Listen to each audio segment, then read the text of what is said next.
Hello everyone, welcome to the new video of channel. आज मैं आपको बताने वाला हूँ 977% रिटर्न दिया है जिस स्टॉक ने पिछले 5 सालों में, उसके बारे में। सबसे पहले hello everyone, welcome to the new video of our channel stocks with Ankur. और ये है एक ऐसी वीडियो जिसमें आपको विश्वास आएगा, you will get triggered to invest in stock market. 977% return देता है एक स्टॉक पिछले 5 सालों में, और एक प्रॉपर रनिंग कंपनी है। It is not an Ponzi scheme और चीट फंड वाली कंपनी, एक प्रॉपर कंपनी है। आओ चलो मैं पहले आपको इस कंपनी के बारे में बताता हूँ। 977% रिटर्न देती है कंपनी पिछले 5 सालों में। स्टॉक का प्राइस था 106 रुपये 40 पैसे अगस्त 2020 में। अगस्त 2020 में ही ये कंपनी लिस्ट हुई थी। आज इसका प्राइस है 31 अक्टूबर 2025 को 1147.80। It comes to be 977% return in 5 year. From 115 crore का लॉस से 1000 करोड़ से ऊपर के प्रॉफिट में आ गई है कंपनी। कंपनी की स्टोरी क्या है? कंपनी का मार्केट कैप है 1,11,597 करोड़। करंट प्राइस है 1147। 52 वीक हाई है 1314, तो अपने हाई से करेक्टेड है अभी कंपनी थोड़ी। और इसका 52 वीक लो है 936। स्टॉक पीई थोड़ा सा ज़्यादा है 93, तो हम कहेंगे ये ज़्यादा है। और बुक वैल्यू है 96.5, तो कंपनी ट्रेड कर रही है 10 गुना से ऊपर, 11 गुना के आसपास अपने बुक वैल्यू से। डिविडेंड यील्ड भी इसमें 0.13% ही है। Return on capital 14.9%, on return on equity ROE 12.7% है।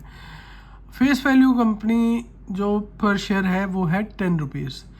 एक हिंट आपको सबसे बड़ा इसमें ये है, और मेरा फ़ोन बज गया है, मेरा फ़ोन गया है बज, तो 1 सेकंड पहले वो सुन लें। ये एक हिंट है आपके लिए कि कंपनी जो है वो इंडिया की सेकंड लार्जेस्ट हॉस्पिटल चेन है in terms of hospital revenue, EBITDA and market capitalization. Companies में प्रोस क्या है? कंपनी हर बार अच्छा क्वार्टर देती है, क्योंकि हॉस्पिटल चेन है तो अच्छा क्वार्टर ही देती है। और company has given a good profit growth of 80.5% CAGR over the last 5 years.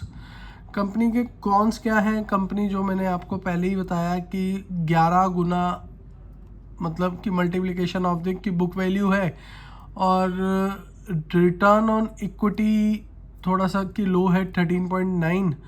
और कंपनी की माइट भी कैपिटलाइजिंग द इंटरेस्ट कॉस्ट, क्योंकि पैसा इस बिज़नेस में लगता ही है।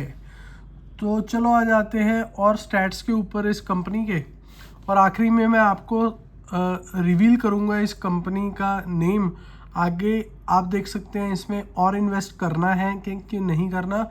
वैसे भी हमारी कोई बाय एंड सेल रिकमेंडेशन हम नहीं करते हैं, and we are not SEBI registered. We are here to just share knowledge और कि फंडामेंटल स्टॉक के। तो आ जाते हैं 2021 से और 25 को हम कंपेयर करेंगे। प्रॉफिट एंड के लॉस में आप देख सकते हैं, सबसे पहले सेल तब था 2505, और 25 में सेल है 7028। फिर उसके बाद एक्सपेंसेस थे 2101, और यहाँ पर एक्सपेंसेस हो गए 5180। Operating profit comes to be 404, यहाँ पर आता है 1849। और इसमें अदर इनकम भी थी 119 करोड़, वो के माइनस में। इस बार अदर इनकम प्लस में है 82। इंटरेस्ट इनकम पहले ज़्यादा थी, अब थोड़ी कम हो गई है कि 179 से कि 165 आ गई है।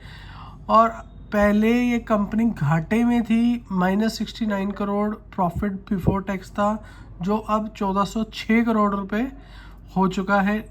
नेट प्रॉफिट 2021 में 138 करोड़ लॉस में थी कंपनी, जो आज 2025 में 1076 हज़ार करोड़ से ऊपर का प्रॉफिट कर रही है ये।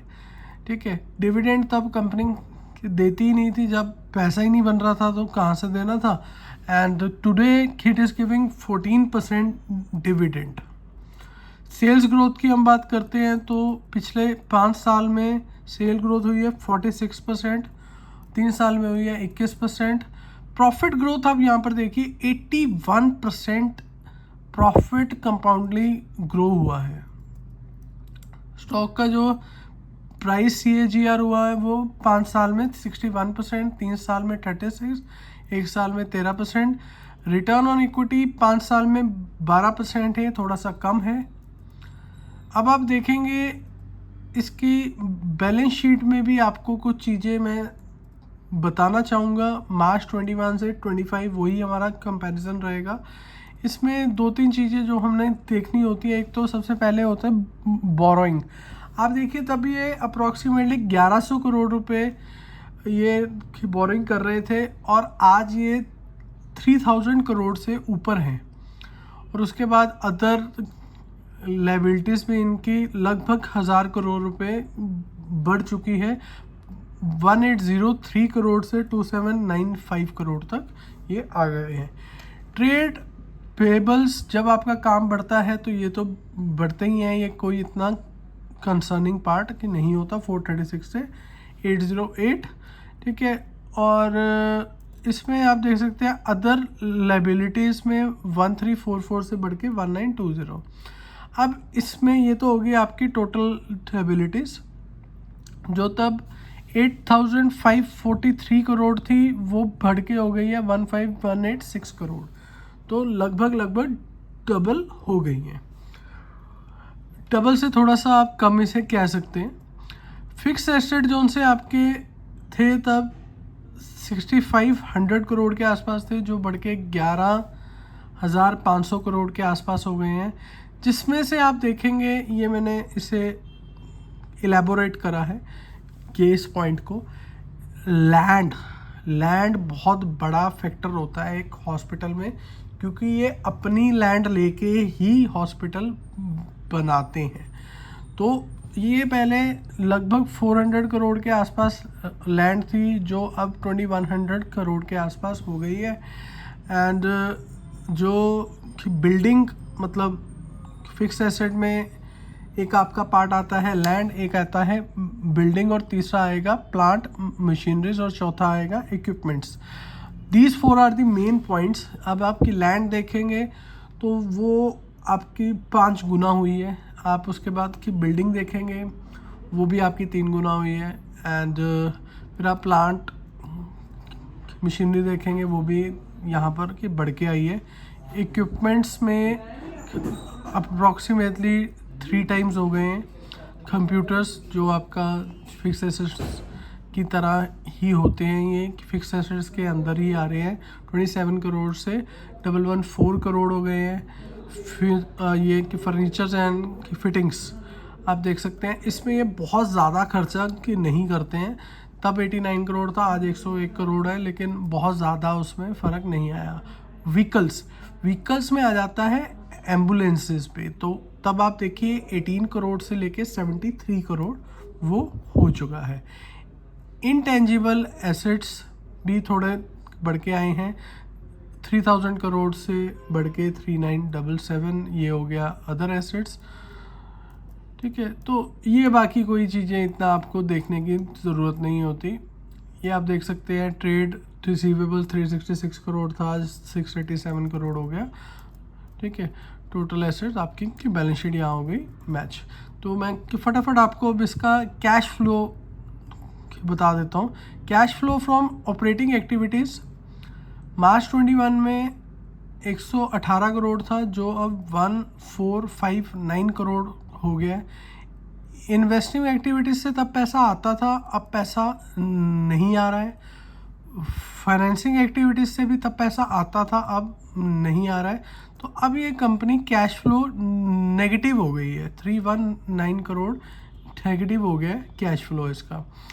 अब आ जाते हैं इसके जो डेब्टर डेज और डेज पेबल और कैश कन्वर्जन साइकिल के ऊपर।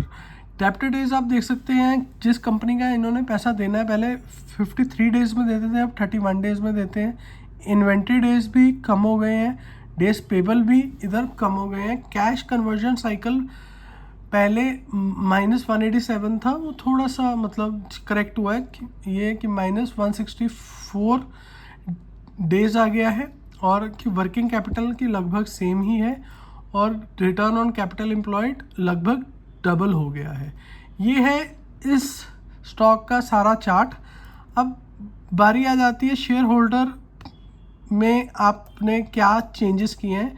ये डाटा है दिसंबर 2022 से अवेलेबल है, और सितंबर 24 तक ये डाटा अवेलेबल है हमारे पास। प्रोमोटर्स आप देखेंगे यहाँ पर सेम ही है। FIIs ने अपना स्टेक ही बढ़ाया है, और कि DIIs ने अपना स्टेक कम किया है, और कि पब्लिक का भी स्टेक इसमें कम हुआ है। ये तो हुआ सारा स्टॉक के बारे में बात। अब आप जो जानना चाहते हैं, स्टॉक का नाम है मैक्स हेल्थकेयर इंस्टीट्यूट लिमिटेड। तो क्या ये आज आप स्टॉक खरीदेंगे जो 977% पिछले 5 साल में रिटर्न दे चुका है, कि आपकी गाड़ी छूट चुकी है? ये तो आप ही को डिसाइड करना है, वो हम कोई बाय एंड सेल रिकमेंडेशन नहीं दे रहे। लेकिन यहाँ पर मैं ये बात आपको कहूँगा, इन्वेस्टिंग इज़ मस्ट।